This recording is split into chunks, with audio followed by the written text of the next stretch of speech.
నిజంగా big boss హౌస్నే చూసామా, లేక సంతాప సభ, ఓదార్పు యాత్ర, లేక అదేమన్నా కౌన్సిలింగ్ సెంటరా? మణికంఠ గారు, ఏమిటండి ఆ సింపతి, ఏమిటండి ఆ డిప్రెషను? మీ డిప్రెషన్ చూస్తుంటే ప్రేక్షకులు డిప్రెషన్లోకి వెళ్ళిపోయేలా ఉన్నారు. యష్మిక గారు, ఎందుకు అంత జబ్బలు చరిసేలా చప్పట్లు కొట్టడం? మీరు చప్పట్లు కొడుతుంటే మీకేమైందో అర్థం కాల. మీకేదో హెల్త్ ఇష్యూ ఉన్నట్టయితే మాత్రం నాకు అనిపించింది. అంత చప్పట్లు కొట్టేసి అంత ఎగ్జైట్ అయిపోవాల్సిన అవసరం అయితే లేదు. Hi hello, welcome to my channel People Pulse with Prasuna. Big Boss day 3 episode రివ్యూతో ఈ రోజు నేను మీ అందరి ముందుకే వచ్చేసాను. వీడియో చివరి దాకా చూడండి, స్కిప్ చేయకుండా.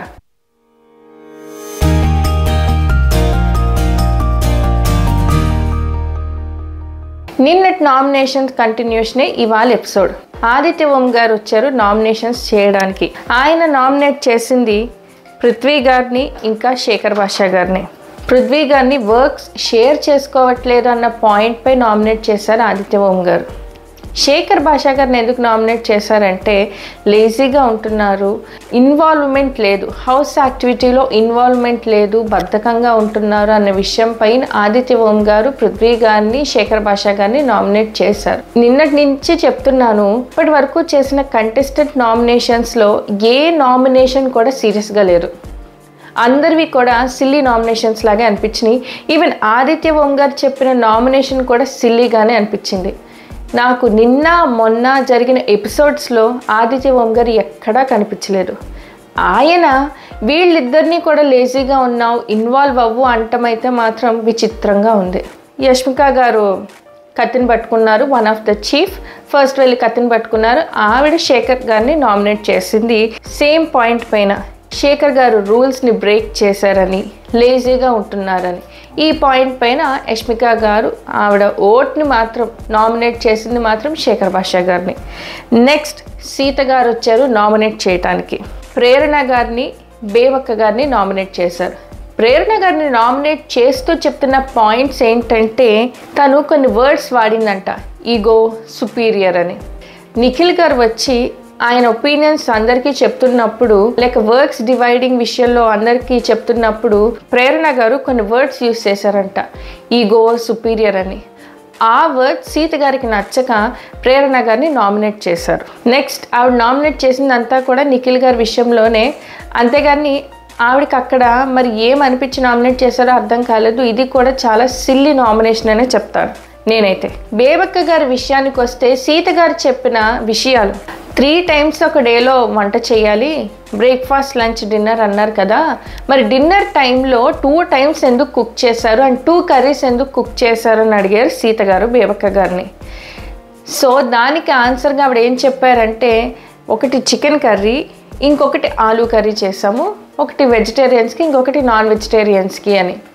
వెంటనే సీత గారు ఏమన్నారంటే, అంతమంది వెజిటేరియన్స్ లేరు కదా, సో మార్నింగ్ ఉన్న పప్పు సరిపోతుంది కదా, మళ్ళీ ఎందుకు ఇంకో కర్రీ చేయటం అని సీత గారు వెంటనే పాయింట్ రైజ్ చేశారు. నాకైతే నిన్న ఇవాళ ఎపిసోడ్ చూస్తే మాత్రం హౌస్ అంతా తిండిగోలే నడిచిందండి. అయితే గుడ్డు, లేదంటే పప్పు, లేదంటే కుక్కర్, అది చేసావు, ఇది చేసావు, అది చేయకూడదు, ఇది చేయకూడదు. వెరీ మచ్ సిల్లీ నామినేషన్స్ అనే చెప్తాను సీత గారివి కూడా. వెంటనే నిఖిల్ గారు వచ్చారు, కత్తి తీసుకున్నారు, బేబక్క గారిని నామినేట్ చేశారు. ఇది కూడా సిల్లీ నామినేషన్ అండి. నెక్స్ట్ విష్ణుప్రియ గారు వచ్చారు. విష్ణుప్రియ గారు తన నామినేషన్ ప్రాసెస్ని స్టార్ట్ చేశారు. ఆవిడ నామినేట్ చేసింది శేఖర్ భాషా గారిని, సోనియా గారిని. విష్ణుప్రియ గారు కూడా చెప్పిన పాయింట్స్ ఏంటంటే, శేఖర్ భాషా గారు లేజీగా ఉన్నారు, వర్క్స్ షేర్ చేసుకోవట్లేదు అన్న పాయింట్లో శేఖర్ భాషా గారిని నామినేట్ చేశారు. అండ్ ఈ నామినేషన్ అప్పుడు కూడా మీరు గమనించాలి, వీడియో చివరిలో చెప్తాను, శేఖర్ భాషా గారు ఎక్కువగా డిఫెండ్ చేసుకోలేదు. వెంటనే విష్ణుప్రియ గారు చెప్పిన దానికి ఇమీడియట్గానే యాక్సెప్టెన్స్ తెలిపినట్టయితే నాకు అనిపించింది. నెక్స్ట్ ఆబ్వియస్గా సోనియా దగ్గరికి వచ్చారు ఆవిడ.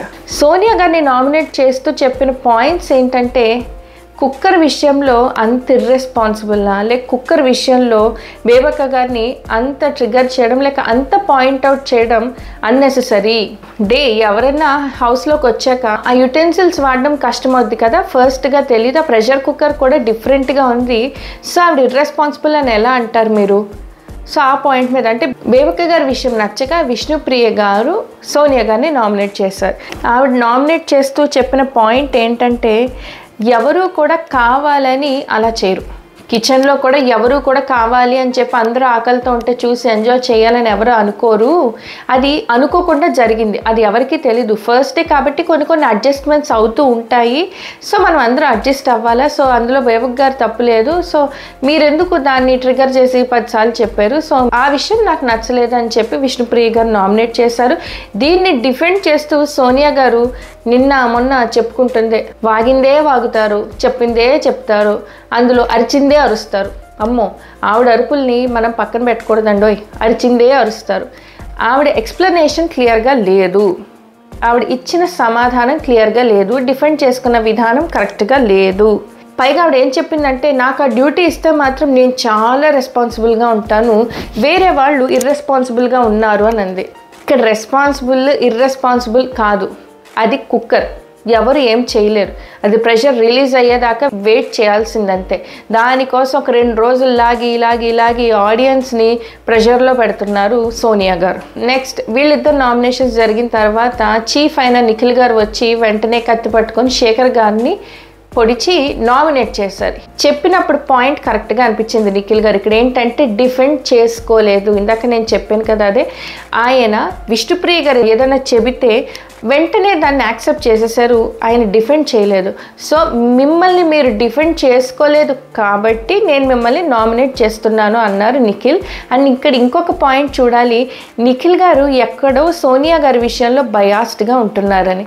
పోను ఎపిసోడ్స్లో మనకి ఏమన్నా తెలుస్తుందేమో చూడాలి. నిఖిల్ గారు మాత్రం ఒక అడుగు మాత్రం ఆవిడ విషయంలో బయాస్డ్గానే ఉంటున్నారు. నెక్స్ట్ అభయ్ గారు నామినేట్ చేయడానికి వచ్చారు. నిన్న ఇవాళ జరిగిన నామినేషన్స్లో సెన్సిబుల్గా కరెక్ట్గా మంచి మాటలు అంటే పాయింట్ టు పాయింట్ మాట్లాడింది అభయ్ గారే. కరెక్ట్ నామినేషన్ చేసింది కూడా అభయ్ గారే. ఆయన చెప్తూ ఒక మాట అన్నారు, ఇక్కడ ఈ హౌస్లో ఉండటానికి ఎవరు అర్హులు కాదో వాళ్ళని నామినేట్ చెయ్యండి అన్నారు. అంతేగాని సిల్లీ రీజన్స్కి పప్పు ఉడకలేదని గుడ్డు ఉడకబెట్టుకొని ఇవ్వలేదని ఈ పాయింట్స్ కాదు నామినేట్ చెయ్యమంది. హౌస్లో ఉండడానికి ఎవరు అర్హులు కారో వాళ్ళని నామినేట్ చేయండి అన్నారు. ఈ పాయింట్ని కరెక్ట్గా అభయ్ గారు రేస్ చేశారు. అండ్ ఆయన నామినేషన్స్ కూడా చాలా బాగున్నాయి. మంచి వ్యాలిడ్ పాయింట్స్ చెప్పారు. ఆయన నామినేట్ చేసింది మణికంఠ గారిని, బేబక్క గారిని. ఆబ్వియస్గా మణికంఠ గారిని నామినేట్ చేయగానే మణికంఠ గారు ఎమోషనల్ అయ్యారు, ఏడుస్తూనే ఉన్నారు. సేమ్ ఆయన ఫ్లాష్ బ్యాక్ తీసుకొచ్చి సేమ్ అదే సింపతి మాట్లాడుతూనే ఉన్నారు మణికంఠ గారు. నేను అన్ఫిట్ అయితే ఈ వీకే వెళ్ళిపోతా. ఈ మాటలన్నీ కూడా ప్రీవియస్ సీజన్స్లో కంటెస్టెంట్స్ మాట్లాడుతుంటే వినేసామండి. సో నేను ఇక్కడ కొంచెం మణికంఠ గారి టాపిక్ మాట్లాడాలి అని నేను అనుకోవట్లేదు. ఎందుకంటే ఈరోజు ఎపిసోడ్ అంతా కూడా ఆయన ఏడుపు, ఆయన సింపతి. అఫ్ కోర్స్ అందరి లైఫ్స్లో స్ట్రగుల్స్ ఉంటాయి. ఆ స్ట్రగుల్స్ నుంచి బయటికి రావాలి. అవును, ఆయన ఎక్కువ ఫేస్ చేశారు కష్టాలు, ఎవరు కాదన్నారు. కానీ అదే పట్టుకొని నేను వేలాడతాను, నేను అందులోనే ఉండిపోతాను, ఎస్ ఐమ్ ఎమోషనల్లీ వీక్ అని యాక్సెప్ట్ చేసేసారు ఇక్కడ మణికంఠ గారు. సో ఆ సింపతి నుంచి బయటికి రావాలి, గేమ్ ఆడాలి అని అయితే మాత్రం నేను అనుకుంటున్నాను. సో ఈ మణికంఠ గారి టాపిక్ గురించి అయితే మాత్రం నేను ఇప్పుడు ఈ రివ్యూలో డిస్కస్ చేయను, డిస్కస్ చెయ్యాలని కూడా నాకు లేదు. నెక్స్ట్ బేబక్క గారు. బేబక్క గారిని ఆయన ఎందుకు నామినేట్ చేశారంటే గేమ్ని లైట్గా తీసుకున్నారు. ఇప్పుడు ఆ చీఫ్స్ పొజిషన్ ఎంత ఇంపార్టెంటో నేను గేమ్ కోల్పోయాను కాబట్టి నాకు తెలుస్తుంది. కానీ మీకు అవకాశం ఉండి కూడా మీరు ట్రై చేయలేదు, చాలా లైట్గా తీసుకున్నారు అని మణికంఠ గారు మంచి పాయింట్ రేస్ చేసి బేబక్క గారిని నామినేట్ చేశారు. దానికి ఆవిడ చెప్పిన సమాధానం ఏంటంటే టైం వచ్చినప్పుడు మాట్లాడదాం అన్నారు. దానికి కూడా అభయ్ గారు మంచి పాయింట్ చెప్పారు. టైం వచ్చేదాకా వెయిట్ చేయడం ఎందుకు, మరి ఈలోపే ఎలిమినేట్ అయిపోతే. ఎస్, వెరీ సెన్సిబుల్ పాయింట్స్ అన్నమాట ఇవన్నీ కూడా. అభయ్ గారి నామినేషన్ చాలా బాగుంది. నెక్స్ట్ వెంటనే యష్మిక గారు వచ్చేసారు చప్పట్లు కొట్టేసుకుంటూ. ఎందుకు ఆవిడ అంత కొట్టేసుకుందో చప్పట్లు అయితే మాత్రం నాకు అర్థం కాలేదు. కానీ ఇవాళ నిన్నటి ఎపిసోడ్లో సోనియా గారిని చూస్తే ఎంత ఇరిటేషన్ అయితే నాకు వచ్చింది, ఇవాళ ఎపిసోడ్లో యష్మిక గారిని చూస్తే అంతే చిరాకేసిందండి. వేరే వాళ్ళు మాట్లాడుతుంటే చప్పట్లు కొట్టడం, ఈవిడికేం ట్రిగ్గర్ పాయింట్స్ నాకు అర్థం కాలే. ఈవిడికేమన్నా సీఎం పోస్టో పిఎం పోస్టో ఇచ్చినట్టు ఆవిడ ఫీల్ అయిపోయింది ఆ చీఫ్ పోస్ట్కే. ఆవిడ బిహేవియర్ అయితే అస్సలు బాగాలేదు యష్మిక గారిది. యష్మిక గారు ఏం చెప్పారు అని అంటే, ఇక్కడ ఏమీ రిలేషన్స్ ఉండవు మణికంఠ గారికి చెప్తూ, ఆవిడ మణికంఠ గారిని నామినేట్ చేస్తూ ఆవిడ చెప్పిన పాయింట్స్ ఏంటంటే, ఇక్కడ ఎవరికి రిలేషన్స్ ఉండకూడదు, ఎవరు కూడా వాళ్ళ ఫ్లాష్ బ్యాక్ని ఇక్కడ క్యారీ చేస్తూ రాకూడదు, ఎవరి ఎమోషన్స్ వాళ్ళకు ఉంటాయి, ఎవరి ప్రాబ్లమ్స్ వాళ్ళకు ఉంటాయి, ఇక్కడికి వచ్చినప్పుడు ఆ బ్యాగేజ్తో రాకూడదు, అదే కంటిన్యూ చేయకూడదు అని చెప్పి మణికంఠ గారిని నామినేట్ చేశారనమాట. ఇక్కడ యష్మి గారు కూడా మణికంఠ గారిని నామినేట్ చేస్తూ కూడా ప్రతిసారి ఒకటే రీజన్ చెప్తూ నామినేట్ చేశారు ఆవిడ. ఈవెన్ మణికంఠ గారు కూడా ఒకటే రీజన్ చెప్తూ కూడా అందరికీ అదే సింపతి కార్డ్ వాడారు. అంటే సింపతి కార్డ్ వాడారో లేదో నాకైతే అదే అనిపించింది. ఎందుకంటే 10 సార్లు ఒక విషయం చెప్తే ఎవరికైనా వినాలి అని అనిపించడానికి విసుగు వస్తుంది కూడా. ఇప్పుడు కూడా మనం ఆ విషయం మాట్లాడుకోవద్దు, ఎందుకంటే మనకు కూడా విసుగు వస్తుంది. నెక్స్ట్ ప్రేరణ గారు వచ్చారు నామినేట్ చేయడానికి. ప్రేరణ గారు నామినేట్ చేసిన ఇద్దరు ఎవరు అని అంటే మణికంఠ గారు ఇంకా సోనియా గారు. ఇక్కడ మణికంఠ గారిని నామినేట్ చేస్తూ ఆవిడ చెప్పిన పాయింట్స్ ఏంటంటే, నెగిటివ్ మాట్లాడడానికి ఎంత యాక్టివ్గా ముందుకు వస్తారో కంటెస్టెంట్స్తో మింగిల్ అవ్వడానికి అంత యాక్టివ్గా ఎందుకు రారు. కరెక్ట్, ఎస్, ఆయన ప్రతిదీ నెగిటివ్గా క్యారీ చేసుకోవడానికి మణికంఠ గారు ముందుకు వస్తారు, మరి కంటెస్టెంట్స్తో మింగిల్ అవ్వడానికి ఎందుకు ట్రై చేయరు అసలు? నాకైతే ఇది కరెక్ట్ నామినేషన్ అని అనిపించింది. ఇక్కడ కూడా యష్మిక గారు చాలా ఎక్సైట్మెంట్ ఫీల్ అయిపోయారు. అండ్ ఈవెన్ ఇక్కడ మాత్రం కొంచెం మణికంఠ గారు మంచి వ్యాలిడ్ పాయింట్స్ మాట్లాడారు. నెక్స్ట్ ఆవిడ నామినేషన్ వచ్చేసి సోనియా గారి నామినేషన్. ఇక్కడ ఆవిడ చెప్తూ కొన్ని మాటలు ఏం చెప్పారంటే, వి మెజారిటీ అన్న పదాలు వాడద్దు. మీరు ఏదైనా ఒపీనియన్ చెప్పాలి అనుకుంటే ఇన్ మై ఒపీనియన్ అని చెప్పండి, మీ ఒపీనియన్ పరంగానే చెప్పండి అని, కానీ వి మెజారిటీ అన్న పదాలు వాడద్దు, అది మా ఒపీనియన్ కాదు అని అన్నారు. వెంటనే యాజ్ యూజువల్గా అందరికీ తెలిసిందే సోనియా గారు ఎప్పుడు వాడాను, ఎందుకు వాడాను, ఎలా వాడాను, ఎన్నిసార్లు వాడాను అంటూ ఓ ప్రశ్నల వర్షం కురిపించారనమాట ప్రేరణ గారి పైన. ఇంకొకటి, గేమ్ని కొంతమంది కంటెస్టెంట్స్ అంటే వేవక్క గారు, విష్ణుప్రియ గారు సీరియస్గా తీసుకోవట్లేదు, వాళ్ళు జాలీగా తీసుకుంటున్నారు, వాళ్ళు ఏదో టైంపాస్ చేస్తున్నారని మీరు మాట్లాడారు కదా, సో ఆ విషయం కూడా నాకు నచ్చలేదు అని చెప్పారు ప్రేరణ గారు. అక్కడ విష్ణుప్రియ గారు యోగా చేసుకుంటుంటే ఈవిడ వెళ్ళి కూడా యోగా చేసుకోవడం ఏంటి, సీరియస్గా తీసుకోవాలి గేమ్ని అంటూ కూడా కొన్ని మాటలు మాట్లాడారు. యోగా చేసుకోవచ్చు, జిమ్ చేసుకోవచ్చు, పర్సనల్ యాక్టివిటీస్ ఏదన్నా చేసుకోవచ్చు. అంటే ఈవిడే సీరియస్గా ఆడుతుంది, వేరే వాళ్ళు సీరియస్గా ఆడరు అనమాట. అంటే సోనియా గారి వర్షన్లో ఆవిడ సీరియస్నెస్ చూడలేకపోతున్నాం కదా 2-3 ఎపిసోడ్ల నుంచి, ఇంక రేపు ఎలా ఉంటుందో మరి. వెంటనే నిఖిల్ గారు వచ్చారు, ఈసారి కత్తి పట్టుకున్నారు. ఈసారి వచ్చి ఆయన సోనియా గారిని నామినేట్ చేశారు. ఏమిటి అంటే, నీ ఒపీనియన్ని వేరే వాళ్ళది అని చెప్పుకో, నీ ఒపీనియన్ అయితే నీదే అని చెప్పండి, అది వి మెజారిటీ అనే పదాలు వాడద్దు. ఇంకొకటి ఏంటంటే, ఏదైనా స్టేట్మెంట్ పాస్ చేసే ముందు ఒకసారి ఆలోచించి మాట్లాడండి నేషనల్ టెలివిజన్ పైన. ఈ 2 పాయింట్స్ కూడా మంచి పాయింట్స్ నిఖిల్ గారు చెప్పినవి. మరి ఆవిడ తెలుసుకుంటుందో లేదో వచ్చే ఎపిసోడ్స్లో చూడాలి. ఇంకంతే. నెక్స్ట్ మణికంఠ గారు నామినేషన్స్. ఆయన నామినేట్ చేసింది విష్ణుప్రియ గారిని ఇంకా శేఖర్ భాషా గారిని. విష్ణుప్రియ గారిని ఎందుకు నామినేట్ చేశారు అని అంటే మాత్రం, ఆవిడ ఫెమినైన్ వర్షన్ ఉంది నీలో అన్న పదానికి బాధపడి ఆయన విష్ణుప్రియ గారిని నామినేట్ చేశారంట. విష్ణుప్రియ గారు చాలా ఎక్స్ప్లెనేషన్ ఇచ్చారు, అంటే కొంచెం ఆ ఎక్స్ప్లెనేషన్ కూడా ఇప్పుడు అనవసరం మన రివ్యూలో కూడా. సో ఆ విధానం పైన విష్ణుప్రియ గారిని మణికంఠ గారు నామినేట్ చేశారు. శేఖర్ భాషా గారిని నామినేట్ చేశారు మణికంఠ గారు. ఎందుకోసమని అంటే ఆరెంజ్ని వాడుతూ గేమ్ ఆడారు. నెక్స్ట్ నిద్రపోవడం. హై నోటిఫికేషన్స్ బిగ్ బాస్ హౌస్లో ఇప్పటి వరకు వచ్చింది శేఖర్ భాషా గారికి అని చెప్పి ఆ పాయింట్ పైన నామినేట్ చేశారు. ఇక్కడ నాకు ఒక విషయం అర్థం కాలేదు ఏంటంటే, ఫస్ట్ ఇందాక చెప్పాను కదా, విష్ణుప్రియ గారు శేఖర్ భాషా గారిని నామినేట్ చేసినప్పుడు ఆయన డిఫెండ్ చేసుకోలేదు కాబట్టి నిఖిల్ గారు కూడా ఆయన్ని నామినేట్ చేస్తూ ఏం చెప్పారు, you haven't defended your self correctly అని చెప్పారు. మరి అక్కడ డిఫెండ్ చేసుకొని ఆయన మణికంఠ గారు కూడా సేమ్ అదే పాయింట్స్ చెప్పినప్పుడు మామూలుగా రియాక్ట్ అవ్వలేదు అసలు. అంటే అక్కడ ఒక ట్రీట్మెంట్, ఇక్కడ ఒక ట్రీట్మెంట్ శేఖర్ భాషా గారు. రకరకాల పదాలు. మరి అక్కడ ఆయన ఏమైందో నాకైతే అర్థం కాలేదు. విష్ణుప్రియ గారితో మాట్లాడడానికి భయం వేసిందో, లేక మణికంఠ గారు అంటే లోకువో, ఎందుకంటే అప్పటికే ఆయన లోగా ఉన్నారు కాబట్టి లోకు అయిపోయారో నాకైతే అర్థం కాలేదు. ఇక్కడ శేఖర్ భాషా గారు మాట్లాడిన విధానం, రియాక్షన్స్ నాకైతే నచ్చలేదు. అండ్ ఆయన బయాస్డ్గా ఉన్నారు. ఎస్, 100% పోన్ వీక్స్లో కూడా ఆయన విధానం కూడా మనకు బయటకు వచ్చేస్తుంది. శేఖర్ భాషా గారు చాలా బయాస్డ్గా ఉంటున్నారు. ఫస్ట్ ఎపిసోడ్లో కూడా బక్కోడు, ఎవరితో కలవడు అని ఎక్కువగా మిగిలిన కంటెస్టెంట్స్కి ఇంజెక్ట్ చేసింది కూడా శేఖర్ భాషా గారు. నెక్స్ట్ యష్మిక గారు వచ్చారు, కత్తి పట్టుకున్నారు. ఆవిడ వెంటనే విష్ణుప్రియ గారిని నామినేట్ చేశారు. ఎందుకు అని అంటే మాటలు వదలొద్దు, మాటలు జాగ్రత్తగా మాట్లాడండి.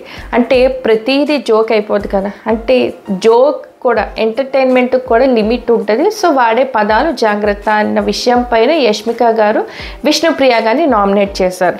లాస్ట్ పృథ్వీ గారు వచ్చారు. పృథ్వీ గారు ఇప్పటిదాకా ఎపిసోడ్లో జరిగిందంతా, మణికంఠ గారు చెప్పిందంతా విన్నారు. నాకు ఇది జరిగింది, నా లైఫ్లో ఇన్ని కోల్పోయాను అన్నీ చెప్పారు. మళ్ళీ మణికంఠ గారిని సేమ్ పాయింట్ మీద నామినేట్ చేశారు. నువ్వు ఎమోషనల్గా ఉంటున్నావు, ఎవరితో కలవట్లేదు, ఇంకా టాస్కుల్లో వీక్గా ఉన్నావు, టాస్కులు సరిగ్గా ఆడట్లేదు, not fit for the show అన్నారు. ఎందుకు అని అంటే ఆయన ఇందాకే రీజన్స్ చెప్పారు, మళ్ళీ తెచ్చి ఏ రీజన్స్ పైన ఆయన్ని నామినేట్ చేశారు. ఈ నామినేషన్ కూడా చాలా సిల్లీగా అనిపించింది. నేను ఎక్స్పెక్ట్ చేసా పృథ్వీ గారు చాలా మెచ్యూర్డ్గా నామినేట్ చేస్తారు, మాట్లాడతారు అని, కానీ ఆయన నామినేషన్ చాలా సిల్లీగా ఉంది. నెక్స్ట్ బేబక్క గారిని నామినేట్ చేశారు. అది కూడా సేమ్ విధానం, ఏంటంటే టాస్కులు సరిగ్గా ఆడట్లేదు, సీరియస్నెస్ లేదు, మీరు అన్ఫిట్, మీ బాడీ ఫిట్గా లేదు టాస్క్ ఆడడానికి, so you're not fit for the Bigg Boss show అని. ఈ పాయింట్స్ ఏవి కూడా కరెక్ట్గా లేవండి. ఆయన నామినేట్ చేసిన పాయింట్స్ ఏవి కూడా చాలా సిల్లీగా ఉన్నాయి. మణికంఠ గారు నామినేట్ చేస్తే కొన్ని పాయింట్స్ చెప్పారు. ఏమిటంటే విష్ణుప్రియ గారు చెప్పింది తప్పు కాదు, అంటే ఫెమినైన్ వర్షన్ ఉంది నీలో అన్న పదం తప్పు కాదు అన్నారు. అంటే పడేవాడికి తెలుస్తుంది కానీ బాధ పక్కన చూసేవాడికి ఎప్పటికీ తెలీదు. ఇంకొకటి, ఆయన బయటికి వెళ్ళేటప్పుడు అంటే అందరినీ ఓట్ చేయమని ఫస్ట్ డే అడిగినప్పుడు నేను నీకు ఓట్ చేయలేదు, కానీ అయ్యో రాగానే ఇలా జరిగింది ఏంటి అని నేనే నీ గురించి ఇంకా బాధపడ్డాను. మరి నువ్వు ఓట్ వేసినందుకు అందరూ ఓట్లు వేశారని ఇంక అదే మూడ్లో ఉండిపోతే ఎలాగా, గేమ్ ఆడడానికి బయటికి రావాలి, ఆ మూడ్ నుంచి బయటికి రావాలి అని అయితే ఆయన చెప్పారు. ఇంకొకటి, నేను ఇప్పటిదాకా చెప్పింది అదే కదా, నేను కొంచెం లోగా ఉన్నాను, మరి ఇప్పటిదాకా జరిగింది ఏం విన్నారు, ఇప్పటిదాకా అందరితో అదే కదా నేను చెప్తున్నాను అంటే పృథ్వీ గారు ఒక మాట మాట్లాడారు, వాళ్ళకి చెప్తే నేను ఎందుకు వింటాను అని. మరి అక్కడ చెప్తున్నప్పుడు తీక్షణంగా విన్నారే, మరి వాళ్ళకి చెప్తే నేనెందుకు వింటాను అని అంటమేంటి. ఇక్కడ కూడా పృథ్వీ గారు మాట తీరు బాగాలేదు అని చాలా సిల్లీగా నామినేట్ చేశారని అనిపించింది. ఆయన నామినేషన్స్లో కూడా వ్యాలిడ్ రీజన్స్ లేవు. నెక్స్ట్ నైనికా గారు వచ్చారు. చాలా ఆవిడికి చాలా నామినేషన్స్ తర్వాత దొరికింది ఈవిడికి అవకాశం, కత్తి పట్టుకున్నారు. ఆవిడ వెంటనే మణికంఠ గారిని నామినేట్ చేశారు. ఆవిడ చెప్పిన పాయింట్స్ కూడా so come out of that mood and play the game అనే చెప్పారు. చివరిగా నామినేషన్స్ అయిపోయినాయి. ఇంకా ఈ వీకెండ్ నామినేటెడ్ కంటెస్టెంట్స్ ఎవరు అంటే మాత్రం మణికంఠ గారు, బేబక్క గారు, సోనియా గారు, పృథ్వీ గారు అండ్ విష్ణుప్రియ గారు, శేఖర్ భాషా గారితో సహా. మరి ఈ వారం ఎవరు డేంజర్ జోన్లో ఉంటారు, ఎవరు ఎలిమినేట్ అవుతారని మీరు అనుకుంటున్నారో కింద కమెంట్స్లో తెలియచేయండి. మరి నా ఒపీనియన్ ఏంటో వీకెండ్లో చెప్తాను. మరిన్ని బిగ్ బాస్ రివ్యూస్ కోసం నా ఛానల్ని తప్పకుండా సబ్స్క్రైబ్ చేసుకోండి. People Pulse with Prasuna. Thank you.